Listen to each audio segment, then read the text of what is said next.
ladies and gentlemen, and welcome to this 13th day of February. Well, right now here in Brisbane, it's mostly sunny and 29 degrees.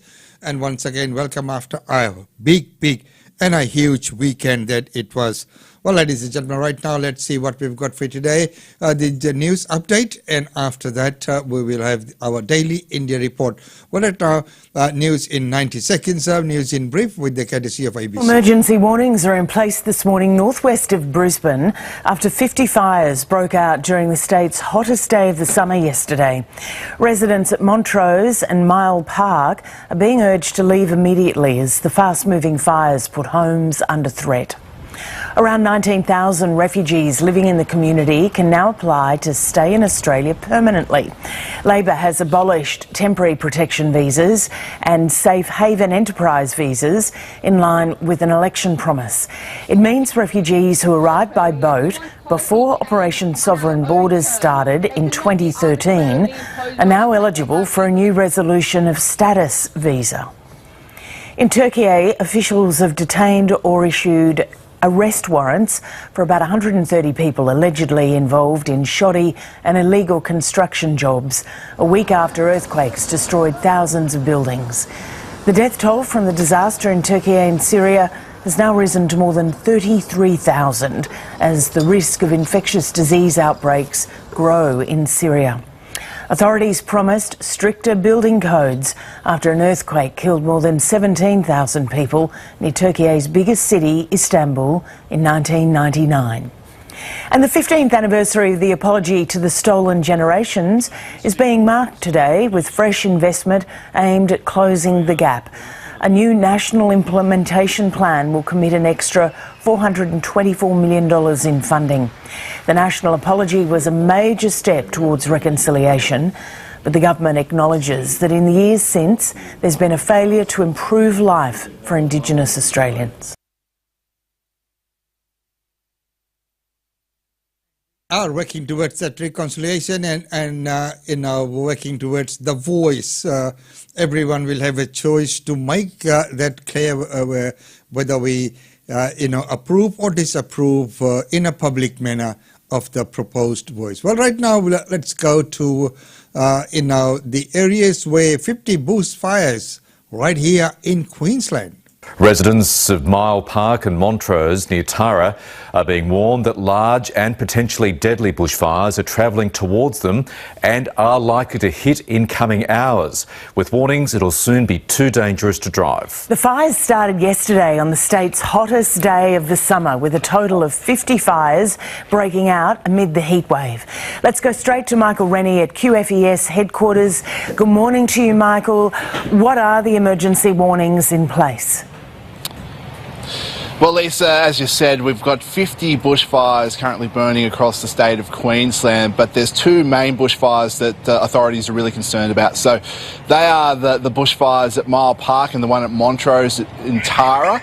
And so the one at Mile Park, we've actually seen an alert go out a couple of hours ago this morning to leave immediately. So at Mile Park, the area they're concerned about there most is around the Warramoo Road near Miles, and there's properties threatened in that area, and the authorities want people to leave immediately before it gets too dangerous to actually get on the road and drive out of there. But as you said, yesterday we had that fire at Montrose in Tara, and that fire has actually caused some damage to a Telstra tower in the area. So we haven't got the actual latest information about what's going on there this morning, but we do know that 6 structures, it's been confirmed that 6 structures have been destroyed, and that multiple other structures were in the firing line of this fire that was moving through that area yesterday. There's been an area situated or created for people to actually go to. That is at the Tara Council Chambers, a place of refuge. It's not an evacuation centre though.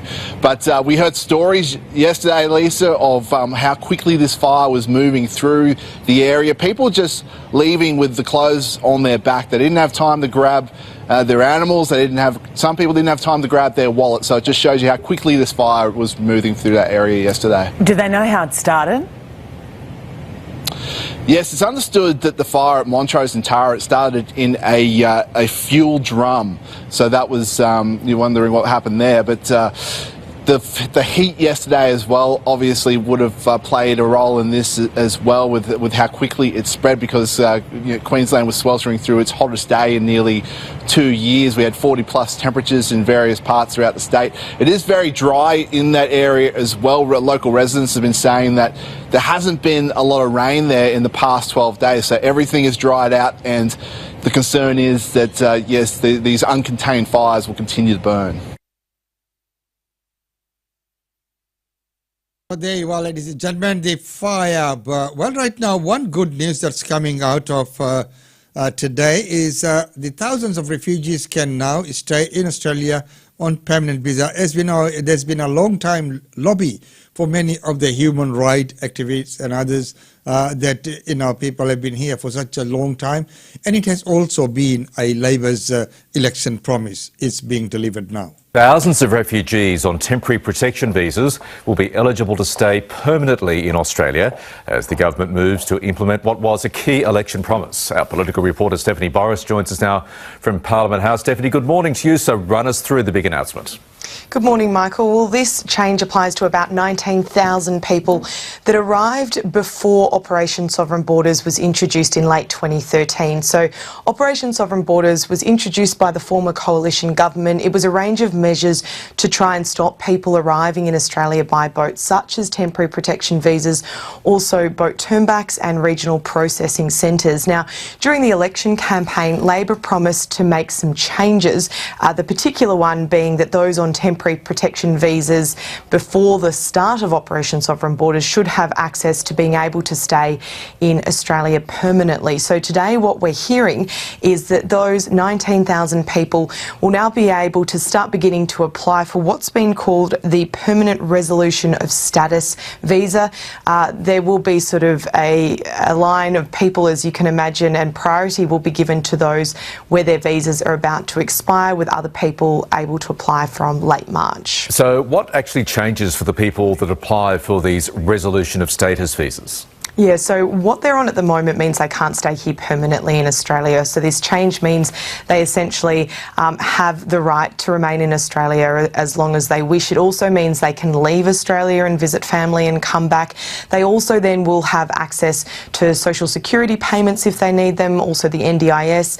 Those that want to go to university can then get a HECS debt as well. So further down the track too, they can apply for Australian citizenship, and on top of that, they can then apply to have their family members come and live in Australia here with them as well. Expect, though, the coalition, the Liberal and Nationals, to go hard on this, Michael, in terms of opposing it.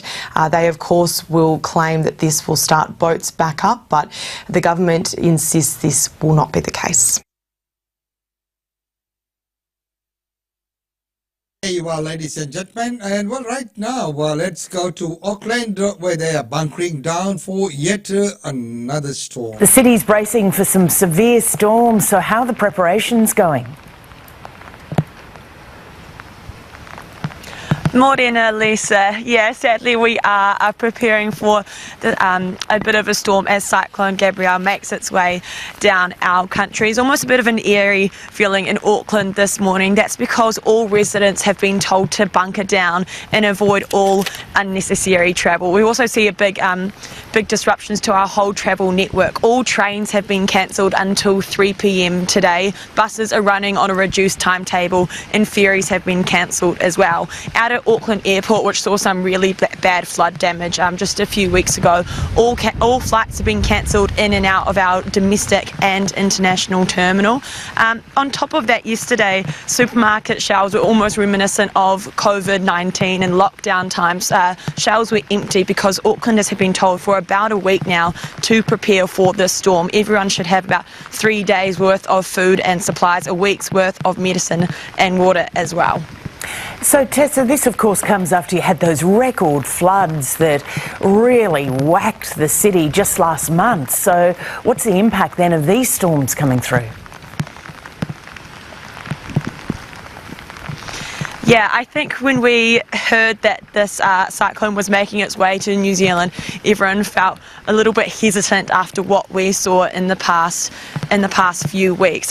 Personally, I had to go out myself in some of the floods when they really started tearing down, and the damage and devastation that it had on the homes here and on the city was just astronomical. So because of that, our civil emergency management has set up, I think, around 27 welfare centres across Auckland. That's for people to evacuate to. That's just because so many people were already displaced from the floods last week. So I think the idea that there's almost a double down of this weather and the more intense wind, it could really cause a lot of damage across the city. So there you are, Auckland and New Zealand bracing up for the storm. Well, ladies and gentlemen, right now it's time to go to our daily India report. Welcome to the Daily India Report that brings you reports, interviews, features and more on India and the Indian diaspora. Turkish ambassador to India, Firat Sunel, has lauded India's Operation Dost, stating that this essential operation demonstrates the friendship between the two nations. Through Operation Dost, India has been helping in search and rescue operations and providing medical aid to the earthquake-hit regions of Turkey and Syria. Lauding India's efforts, Turkey's ambassador to India, Firat Sunel, said that Operation Dost is an essential operation and demonstrates a friendship between the two nations.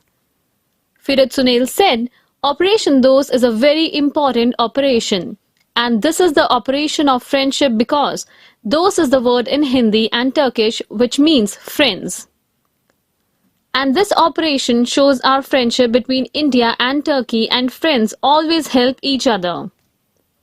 He further said, I remember 2 years ago in 2021, I was exactly in this airplane and Turkey sent 2 aircraft loaded with COVID medical assistance. Now, after 2 years, we have 2 huge devastating earthquakes in Turkey, and India is now sending search and rescue teams to Turkey, because real friends help each other if they are in need.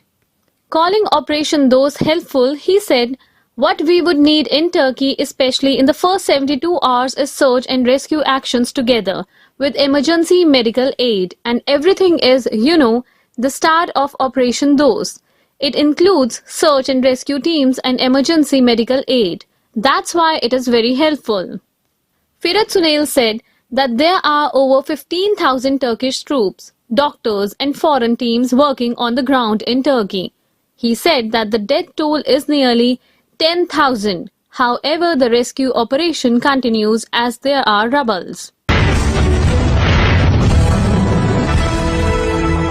The US administration has welcomed India's role in supplying refined oil to global markets, which are helping further US policy.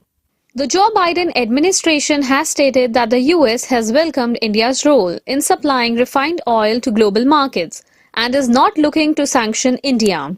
US Assistant Secretary of State for Energy Resources Geoffrey Pyatt, who served in New Delhi as the US Embassy's Deputy Chief of Mission from 2006 to 2007, and US Assistant Secretary of State for European and Eurasian Affairs Karen Donfried, explained that it was natural for India to leverage its oil refining capacities. They also remarked that India's role in global oil markets is helping further US policy.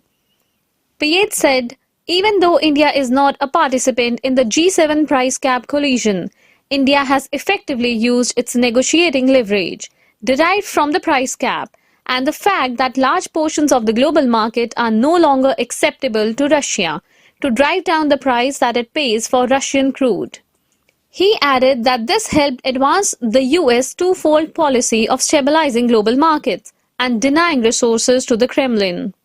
Donfried said, we are not looking to sanction India, and our partnership with India is one of our most consequential relationships. India is buying large amounts of cheap Russian oil and refining it into fuel for Europe and the US. India shipped approximately 89,000 barrels a day of gas and diesel to New York in January this year, the largest volume in almost 4 years.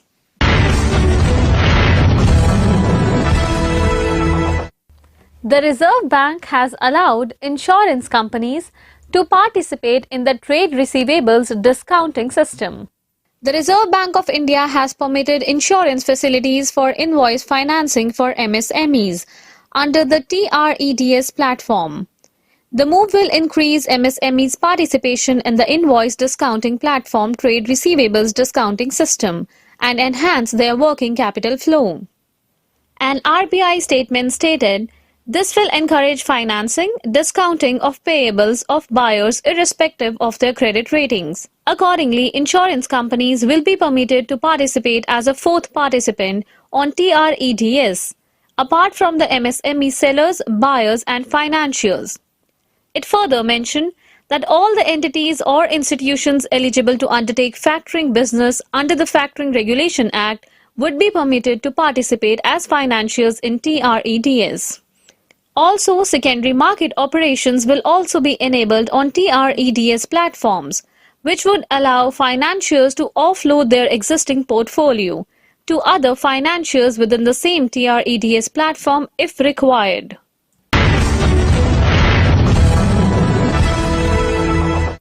Indian Space Agency ISRO has launched its second small satellite launch vehicle, which will put 3 satellites into a designated orbit. The Indian Space Research Organisation on February 10th launched the second edition of the Small Satellite Launch Vehicle, SSLV-D2, from the first launch pad of Satish Dhawan Space Centre at Sriharikota in Andhra Pradesh state at 9:18 am. The new rocket will attempt to put 3 satellites, ISRO's EOS-07 US-based firm Antaris Janus-1 and Chennai-based space startup SpaceKid's Azadi-Sat-2, into a 450-kilometer circular orbit during its 15-minute flight. According to ISRO, the SSLV caters to the launch of up to 500-kilogram satellites to low Earth orbits on a launch-on-demand basis. The rocket provides low-cost access to space, offers low turnaround time and flexibility in accommodating multiple satellites, and demands minimal launch infrastructure.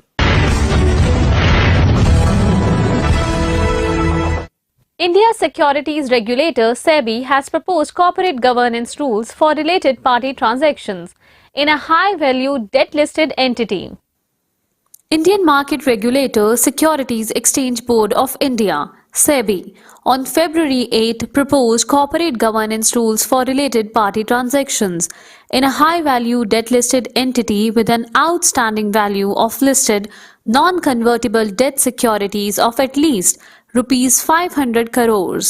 SEBI has suggested the need to review the LODR regulations relating to such transactions.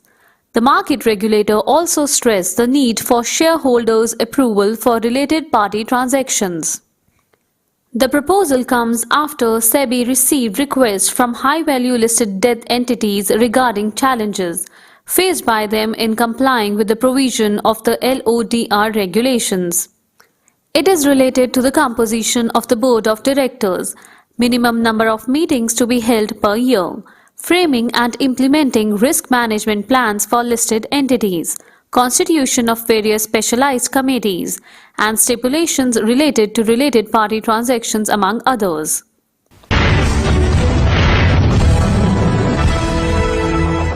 On his return to international cricket after an injury layoff, Ravindra Jadeja powered India to a commanding position in the first test against Australia in Nagpur, in Maharashtra state.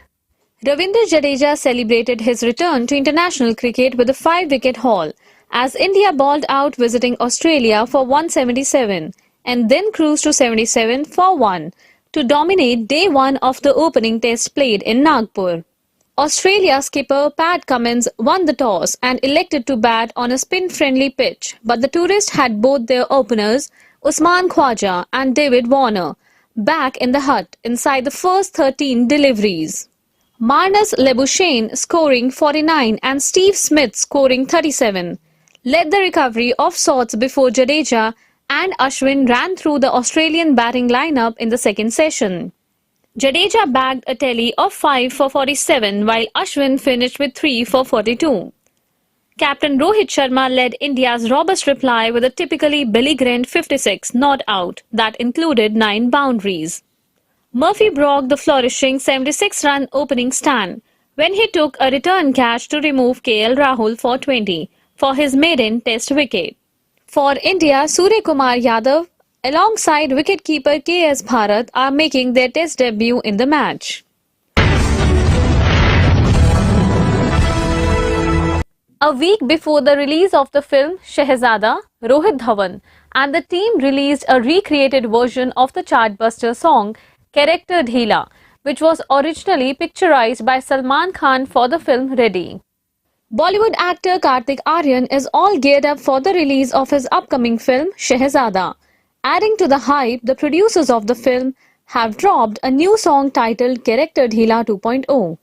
The track is already getting lots of love and wishes from fans and superstar Salman Khan, the very person to whom the song is a tribute. The original song Character Dheela was from the movie Ready.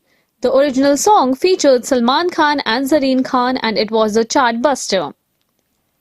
The song is sung by Neeraj Sridhar while the music has been recreated by Abhijit Waghani. The music video of the song features Kartik grooving to the dance number. The music video shows Kartik Aaryan drinking milk at a party while he is surrounded by women. The actor can also be seen dancing to the beats and playing with his sunglasses. The song is produced under the banner of T-Series. Taking to his social media, Salman shared the video of the new 2.0 version song from the film, starring him in a whole different vibe. He also wrote, "Best wishes Kartik Aaryan and Rohit Dhawan Shehzada." Directed by Rohit Dhawan, Shehzada stars Kartik Aaryan and Kriti Senan in the lead, along with Manisha Koirala, Paresh Rawal, Ronit Roy and Sachin Khedkar. The music in the film is produced by Preetham. Presented under the banners of T-Series and Alu Entertainment, the film also has Kartik as a co-producer. That's all for this bulletin of the Daily India Report.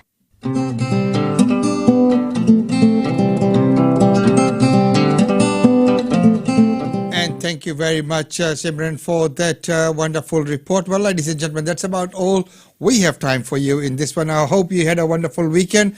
We'll bring the functions and events back by tomorrow because there's so much that's happened over the weekend and all that needs to be updated. But needless to say that it was a wonderful weekend. I hope that you enjoyed the episode of Aapki Sehat.